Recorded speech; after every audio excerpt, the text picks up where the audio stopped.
لكع ساعة تشعة كوين لوكا بستيريو جناير تي في زينا ومسنادونا نفيلم على زغوركم تعذبتنا كمي تمسيو نيلومي سنبت 20 حرر مقابي استدالو هاقراون زيناتات حيزالكم قريبا لهم نمكتالكم بغبر زعد مساهم تصنح ميكايل حرقو فلما كان بيكنت بتاتو افلم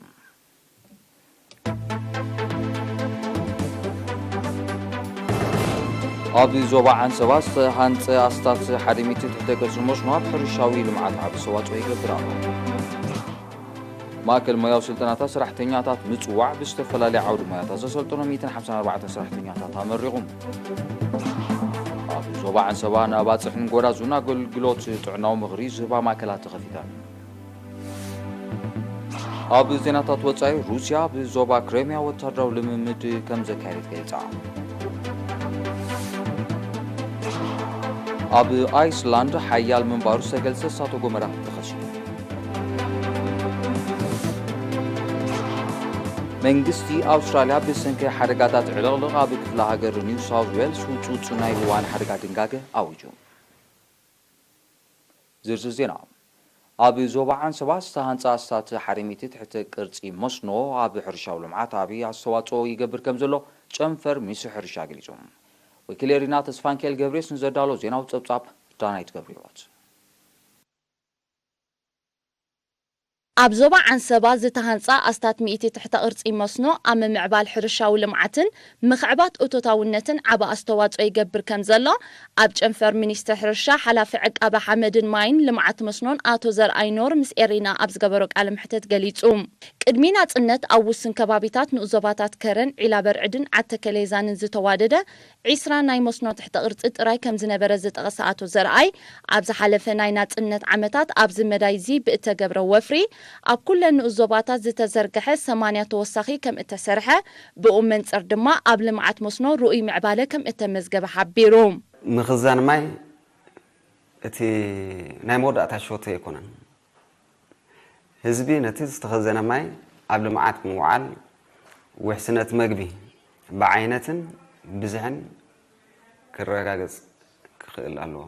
እቲ መስኖኣዊ ትሕተ ቅርፂ መጠን ንኡስ ዲጋታት ራህያታትን ምእለይ ወሓይዝን ከም ዘጠቓልል ጠቒሱ ድማ 2243 ሄክታር ኣሕምልትን ፍረታትን ኣብ ምልማዕ ከም ዝርከብ ኣብሪሁም እተን ልዕሊ 8.8 ሚልዮን ሜትር ኪዩብ ማይ ዘዋህለላ ኣብ 8 ንኡዞባታት ዝተዋደዳ 50 መጠን ንኡስ ዲጋታት ኣብ ምውሓስ ምንጪ ዝስተ ማይ ሰብን ጥሪትን ከምኡውን ልምዓት ጀራዲን ዓበ እጃም የበርክታ ከም ዘለዋ ዝጠቐሰ ኣቶ ዘርኣይ ብውሕጅ ክወርድ ዝኽእል ዕንወትን ፍግረ መሬትን ንምክልኻል ማይ ኩዕታትን ብዛላታት ከትርታትን ጋብዮንን ናይ ምፍዋስ ተበግሶታት እውን ከም እተወስዳ ኣረዲኡ ንኣገዳስነት ምዕቃብ ማይን ሓመድን ኣብ ምህርቲ ብዝምልከት ኣብ ዝሃቦ ሓበሬታ ድማ ኣብ ዝሓለፈ እዋን ብተሳትፎ ህዝቢ ልዕሊ 25000 ሄክታር መሬት ሕርሻ ክዛለእ እንከሎ ካብ ጠቕላላ ማይ ኩዕታት እቲ 154000 ሄክታር ከም እተፈወሰ በዚ እውን እቶት ዘራእቲ ካብ 40 ክሳብ 60 ሚእታዊት ዕቤት ከም ዘመዝገበ ኣነጪሩ ኣብ ናይ ሕርሻ መሬት ኣስታት 25000 ሄክታር ተሰሪሕ ማለት እቲ ዓይነት ተሰሪሕ ዘሎ ንጥፈታት ድማ مسرح مترباو زالا بإمني مسرح مترباو زالا بحمد مسرح فناجو زالا مسرح كتري مدماد مريت مسرح جرف مسرح كتري بقابيون مالت متأن نؤس ديقاتات قلطيفن بدبتي ملأ مهلاون إذا خاء كاب كند بدهوتات معك أب ماين حمد سلازخوانا مفواس ماي كوعدات بزل على كدفاع المخانو كابتج أنفرز ترخب حبريتا أفليتوم مخزان ماي እቲ ናይ መወዳእታ ሾቶ ኣይኮነን ህዝቢ ነቲ ዝተኸዘነ ማይ ኣብ ልምዓት ምውዓል ውሕስነት መግቢ ብዓይነትን ብዝሕን ክረጋገጽ ክኽእል ኣለዎ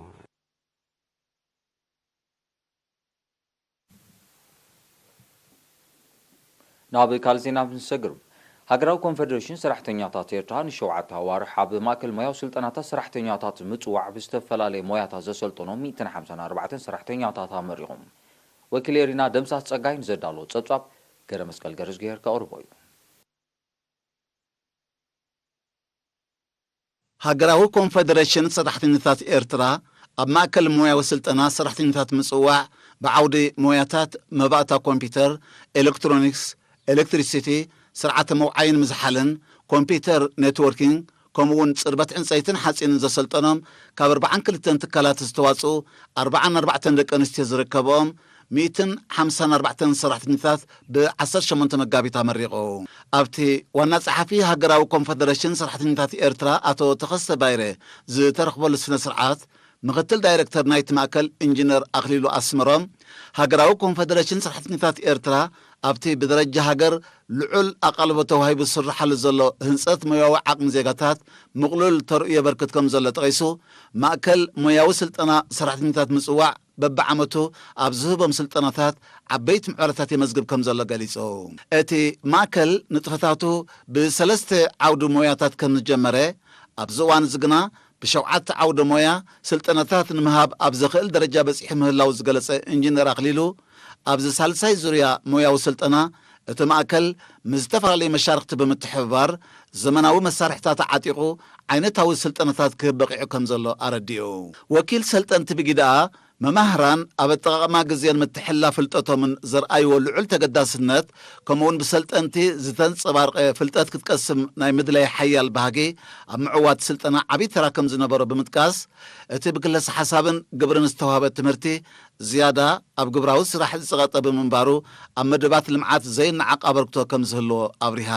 ኣመሓዳሪት ዞባ ሰሜናዊ ቅሕ ባሕሪ ወይዘሮ ኣስምረት ኣብርሃ ኣብ ዘስምዐቶ መዛዘመ ቃል መደባት ምንጋስ ማሕበራውን ቁጠባውን ፍትሒ ኣብ ሸቱኡን ምብጻሕ ምሕያልን ምብራኽን ኣካደምያውን ሞያውን ዓቕሚ ዜጋታት ብፍላይ ድማ መንእሰያት ዓብዪ ቦታ ተዋሂቦ ይስራሓሉ ከም ዘሎ ብምጥቃስ ብማእከል ሞያዊ ስልጠና ሰራሕተኛታት ምጽዋዕ ዝካየድ መደባት ስልጠና ኣካል ናቱ ከም ዝኾነ ኣረዲኣ ኣብቲ ስነ ስርዓት ንጥፈታት ሰልጠንቲ ብቪድዮ ንዕድማት ክቐርብ እንከሎ ሰልጠንቲ ኣብ እዋን ስልጠና ዝሰርሕዎ ናውቲ ብመልክዕ ኤግዚቢሽን ንምርኢት ቀሪቡ ማእከል ሞያዊ ስልጠና ሰራሕተኛታት ምጽዋዕ ካብ 2017 ኣብ 3 ዙርያታት ካብ ዝተፈላለያ ትካላት ዞባ ሰሜናዊ ቅሕ ባሕሪ ንዝተዋጽኡ 462 ትካላት ዞባ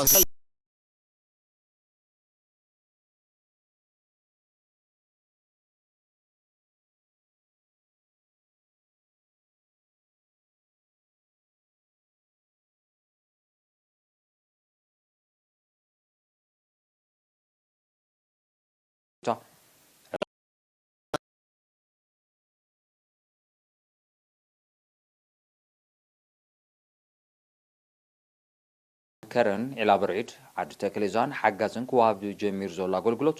ኣብ ጎራዙን ኣባፅሕን ብውልቂ ኣብ ዘጋጥም ጥዕናዊ ፀገማት ብምትኳር ዘድሊ ጥዕናዊ ሓጋዙን ኣባፅሕን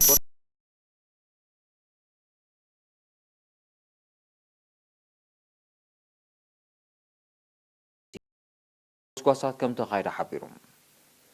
ክሊ ዕድመ ብፅሕና ተነቃፊ ብምዃኑ ብጥንቃቐ ክትሓዝ ከም ዘሎ ብምግላጽ ድማ ብፍላይ ኣብ ጾታውን መፍራውን መድያት ከምውን ጸቕጥን ጽልዋን መዘናን ከባብን ዘተኮረ ጥዕናዊ ምኽሪ ብምሃብ ብሩህ መጻዮምን ዕድላቶምን ምውሓስ ኣገዳሲ ምዃኑ ኣረዲዩ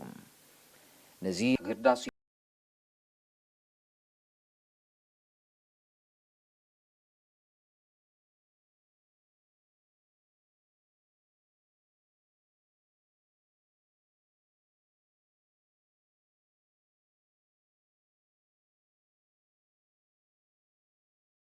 ሻርክትን ዓብዪ ኣገዳስነት ስለ ዘለዎ ስድራ ቤታት ምስ ውሉዳቶም ይህን ምሂን ብምባል መጻኢ ደቆም ከውሕሱ ኣዘኻኺሩ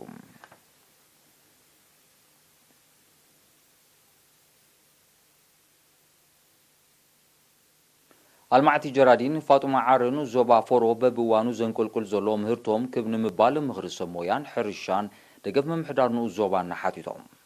ንሳቶም ነሪና ኣብ ዝሃቦ ርእቶ ኣብ 2010 ብምጡን ደረጃ ዘታታተዎ ልምዓት ጀራ 10 ብምጡን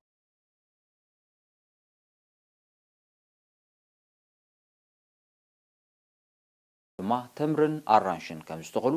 ኣብ ጽቡቕ ደረጃ በፂሑ ምንባሩን ብምጥቃስ ብሰንኪ ምውሳኽ ጨዋምነት ናይቲ መሬት ግና ከም እተሃስየ ገሊጾም እቶም ኣልማዕቲ ኣብ ሓፂር ግዜ ዝምስገን ዕቤት ኣመዝጊቦም ምንባሮም ዝሓበረ ኣካይዲ ስራሕ ምምሕዳር ከባቢ ሩባ ሓዳስ ሓጂ ሰዓድ ቦሮሌ ብወገኑ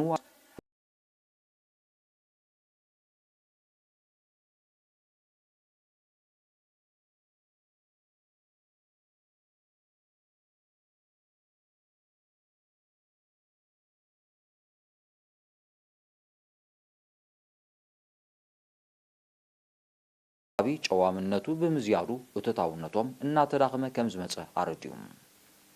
أبينو زوبا فوروا ساتش ومنتشحن 300 هكتار زحرس مريتالهم أبي ممحدار كبابي تسلالن وزوبا لوغو عن سبات ركب ناي مباطا بيت متتصنحة حصة ممهار كفلتات بمفتاح ناي ماكلاي درجة قلقلوتون كمتبن مكبار بدرجاكم توسختي كفلتات يسرح لهم تمهاروتي من توسختي كفلتات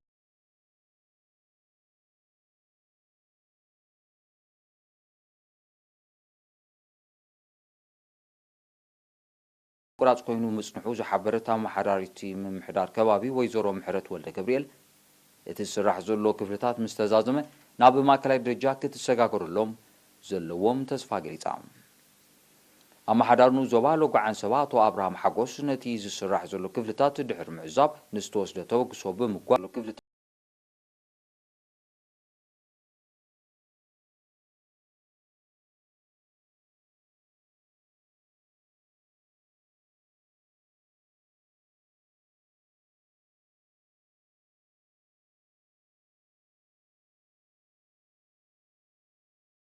كيبرات عزت بالصعب هاقراو زيناتات يوني مكتالكم كتقصوا لقيمة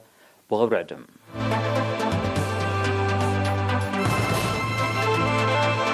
لقيمة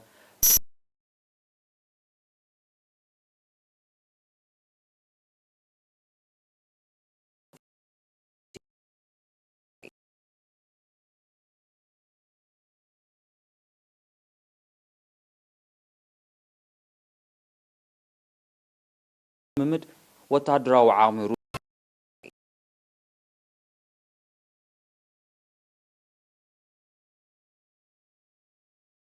روسيان زي تقادوت أمريكا دوما بفلاي بلغتي كم حلالف كم زغل وتادراوان تنتنتي يومتهم بسنكتي زي مكراو كلتين هاقرات تابع عميق وددر شامتن ممعبالات صوار تشمي من كم زلوا ناي قربات عزبتي يتوصم روسيان چاينان زعابيات صتاو سقات نرب حتاتا مخاننيا أمريكا بترقاقامي كتسقلت صيني حزولام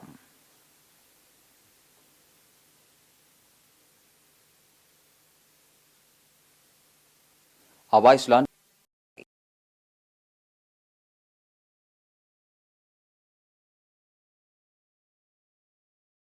يقول نبرت زور رك ساراقا أنت زيلا أب نبرتي من زوال كم زعابقنا سمزت هاجر أفريتهم اتساتو قمرابتي كبابي كخصت الحرز غني حركاتات من قدقات مدري كم زعابيو زقل زلوم بمسارة تصابات ايسلاند ابتي كبابي اوشتي زحالف 4 سامنتات راي بوحدو 4 شي حركاتات من قدقات مدري كم زقاطمو تفليتم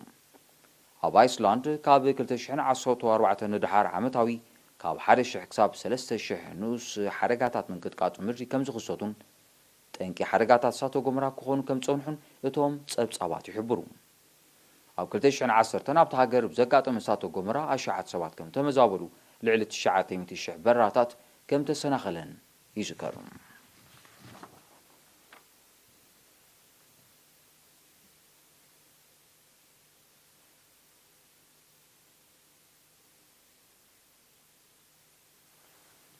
منقص أستراليا بكفل هاجر نيو ساوث ويلز تخصيتو بزولو حرقاتات علغلق حطوط ناي وان حرقات دنقاقاو يجوم اتي ابوشتي حرمي تعامتات كابستراي تمساسال بحريو حرقاتات زبرت عمقانو سجلت علغلق اب تحت قرصي بحفشا منبر ابايتو دما بفلاي عنوت كم زوردن 10 تاتا شحات كم تمزابلون تغليصلهم معرباو كفال كتما سيدني ون بسعبينات ناي تحرقا بالوتا تصلي كم زلو صبصابات ميترولوجي استراليا حبيروم اب سفيح كفال استراليا تخسيتو زلو ببلاوي معبل زتحوسو علغلق زمت السمون كقتل كم زغل قمتا سلزلو كل مرياو كساراتات كيزايد سقاط اللهم أستراليا كلماوي ممزبال بزتونكو حرقاتات علغلغن بارعات مرورن بترقاقامي كم تتقع إيقلاز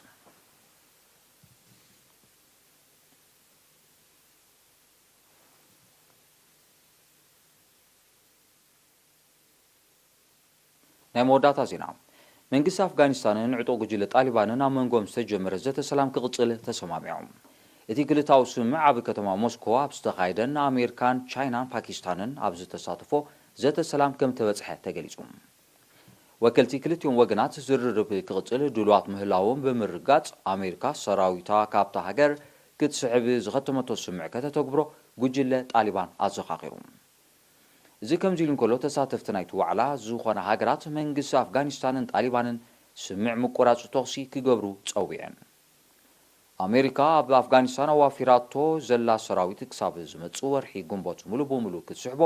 ኣብ ለካቲት 2020 ምስ ጉጅለ ጣሊባን ኣብ ስምዕ ከም ዝበጽሐት ኣይርስዕን እንተኾነ ግና ብጸጥታዊ ኩነታት ኣፍጋኒስታን ከም ዘይቀሰነት እትሕብር ኣሜሪካ ነቲ ናይ መውጻእ ግዜ ዳግመ ግምት ክትገብረሉ ከም ትኽእል ክትእምት ጸኒሓላ እቶ ጉጅለ ጣሊባን ኣብ ልዕሊ ዕላማታት ኣፍጋኒስታን ዘካየዶ መጥቃዕታት ክቋርጾ እውን ኣብ ስምምዕ ተበጺሑ ምንባሩ ጸብጻባት ይጠቕሱ እቲ ዕጡቕ ጉጅለ ግና መጥቃዕታቱ ብሰፍሐ መልክዑ ይቕጽሎ ከም ዘሎ ናይ ቀረባ ተዓዘብቲ ይገልጹ በዚ ድማ ተግባራውነት ናይቲ ስምዕ ኣብ ምልክት ሕቶ ኣትዩ ከም ዘሎ ምስ ኩነታት ኣፍጋኒስታን ቅርበት ዘለዎም ወገናት ይሕብሩ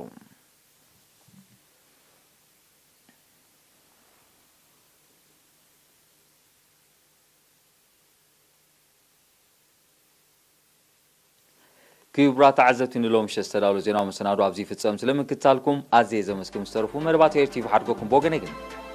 ሰላም